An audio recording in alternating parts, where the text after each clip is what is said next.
মাননীয় মুখ্যমন্ত্ৰী আপোনাৰ এই বক্তব্যখিনিৰে মই আপোনাকে এতিয়া কেইটামান কথা ক'ব বিচাৰোঁ অসমৰ দৰ্শকসকলকো মই ক'ব বিচাৰোঁ আপুনি নিজ মুখেৰে কৈছে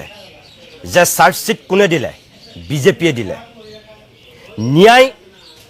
কোনে দিব বিজেপিয়ে দিব আৰু আপুনি একেজন মানুহে কৈছে যে যিজন ন্যায়াধীশৰ অধীনত এতিয়া গোচৰটো চলি আছে তেওঁ তিনিখনকৈ বেল পিটিশন ৰিজেক্ট কৰিছিল একদম সঁচা কথা কৈছে আমি বাতৰি কৰিছিলোঁ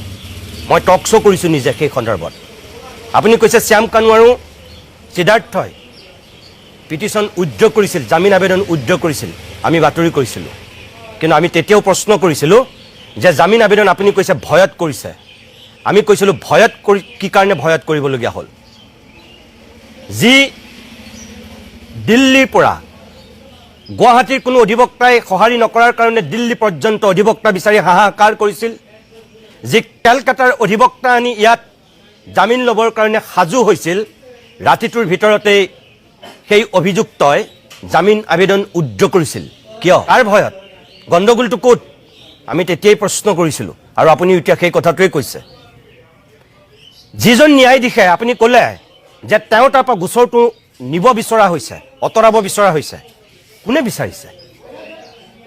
অসমৰ কোনে সেইজন ন্যায়াধীশৰ পৰা গোচৰটো বেলেগৰ তালৈ নিয়াৰ প্ৰশ্ন উত্থাপন কৰিছে আপুনি তাৰ জবাব দিয়ক কোন কেইজন মানুহে আপোনাৰ তাত আবেদন কৰিছে বা মুখ্য ন্যায়াধীশৰ ওচৰত আবেদন কৰিছে যে এই ন্যায়াধীশজনৰ অধীনত থাকিলে জুবিনে ন্যায় নাপাব বুলি কোনে প্ৰশ্ন উত্থাপন কৰিছে কোনে গুৱাহাটী উচ্চ ন্যায়ালয়ত আবেদন দিছে আপুনি ৰাজহুৱা কৰক আমাৰ কথা হ'ল ন্যায় যদি সকলোৰে কাৰণে একে তেনেহ'লে আপুনি কি কাৰণে ক'ব পাৰিলে বেলেগ ন্যায়াধীশৰ তাত থকা হ'লে কেতিয়াবাই জামিন পালেহেঁতেন ন্যায়াধীশ কি এইজন ন্যায়াধীশৰ কাৰণে ল বেলেগ এজন বেলেগ ন্যায়াধীশৰ কাৰণে ল বেলেগ নেকি আপুনি মুখ্যমন্ত্ৰী হিচাপে এইটো কি যুক্তিত আপুনি তেনেকুৱা কথা ক'ব পাৰিলে যে এই ন্যায়াধীশজন নাথাকা হ'লে বেলেগে কেতিয়াবাই জামিন দি দিলেহেঁতেন তাৰমানে গুৱাহাটী উচ্চ ন্যায়ালয়ত কি তেনেকুৱা ন্যায়াধীশে চকী মজবুত কৰি বহি আছে এইজন ন্যায়াধীশে ন্যায় দিব বাকী ন্যায়াধীশে উল্টা কৰিব কি মিনিং কৰিছে আপুনি অসমৰ মানুহক কি মূৰ্খ সজাইছে এনেকৈ প্ৰিয় দৰ্শক আপোনালোকেও ভাবক মুখ্যমন্ত্ৰীয়ে কৈছে যে এইজন ন্যায়াধীশৰ তাত থকাৰ কাৰণেহে বোলে বেল পিটিশন ৰিজেক্ট হৈছে শ্যাম কানু আৰু অমৃত প্ৰভাই এতিয়ালৈকে ওলাই আহিব পৰা নাই আমাৰ কি ন্যায় ব্যৱস্থাটো তেনেকুৱা খেনুক দেখি ৰান্ধো বাহু খেনুক দেখি দুৱাৰ মাৰো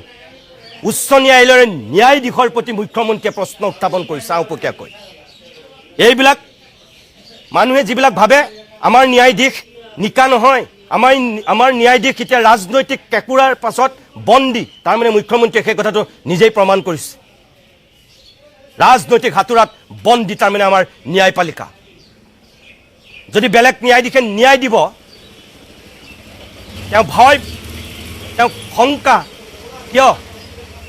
জামিন দি দিব বুলি তেওঁ ভয় কিয় মাননীয় মুখ্যমন্ত্ৰী মহোদয় আপুনি কথাটো ক'ৰবাত গণ্ডগোল কৰিছে ফাষ্ট ট্ৰেকক লৈ আপুনি নিজে কৈ থৈছিল এতিয়া আপুনি কৈছে ২৬ তাৰিখে আপুনি কেবিনেটত সিদ্ধান্ত ল'ব কিয়